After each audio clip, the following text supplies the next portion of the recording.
Hello friends, आज अपन देखेंगे route of the transmission of the HIV disease कि HIV डिजीज एक पर्सन से दूसरे पर्सन में कौन से रूट के थ्रू ट्रांसमिट होता है। तो सबसे पहले अपन रूट देखें तो सेक्सुअल रूट के थ्रू ट्रांसमिशन हो सकता है। दूसरा कि थ्रू द ब्लड और ब्लड प्रोडक्ट, यदि किसी अपन इन्फेक्टेड ब्लड है वो किसी दूसरे नॉर्मल पर्सन को अपन चढ़ाते हैं तो उससे ट्रांसमिट हो सकता है। तीसरा है कि अनस्टेराइल निडल या सिरिंज का अपन यूज़ करते हैं तो उससे ट्रांसमिट हो सकता है। फिर निडल स्टिक इंजरी से, ठीक है ना, किसी नॉर्मल किसी को HIV था, ठीक है ना, उसको निडल यूज़ की गई है, वही निडल अपन नॉर्मल पर्सन में यूज़ करें या उसे इंजरी हो जाए तो ट्रांसमिट हो सकता है। लास्ट अपन देखा तो वर्टिकल ट्रांसमिशन मीन्स यदि किसी मदर है, ठीक है ना, प्रेग्नेंट है, उसको HIV है तो उसके बच्चे में ट्रांसमिट हो सकता है।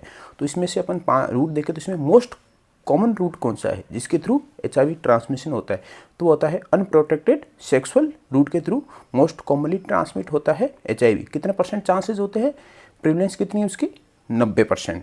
अपन बात करें मोस्ट एफिशिएंट रूट कौन सा है, कि जिसके मतलब जिस रूट के थ्रू HIV ट्रांसमिशन का चांस सबसे ज़्यादा होता है, ठीक है ना, तो जो उसकी वो है ब्लड और ब्लड रिलेटेड प्रोडक्ट्स। उसका कितना चांसेस होता है उस रूट के थ्रू के 90 to 95% चांसेस है कि यदि ब्लड प्रोडक्ट है वो इन्फेक्टेड है HIV, ठीक है ना, तो उसका 90 से 95% चांसेस है कि नॉर्मल पर्सन को वो HIV डिजीज हो सकता है। और ऐसे कौन से मेथड है जिसके थ्रू HIV डिजीज ट्रांसमिट नहीं हो सकता है, जैसे फूड शेयरिंग से, ठीक है ना, या कोई भी नॉर्मल जैसे बाथिंग से या टॉवेल शेयरिंग से या इंसेक्ट बाइट से भी, और या किसिंग से, ये सब चीज़ों से HIV ट्रांसमिट नहीं हो सकता है। ये गलत स्टिग्मा है।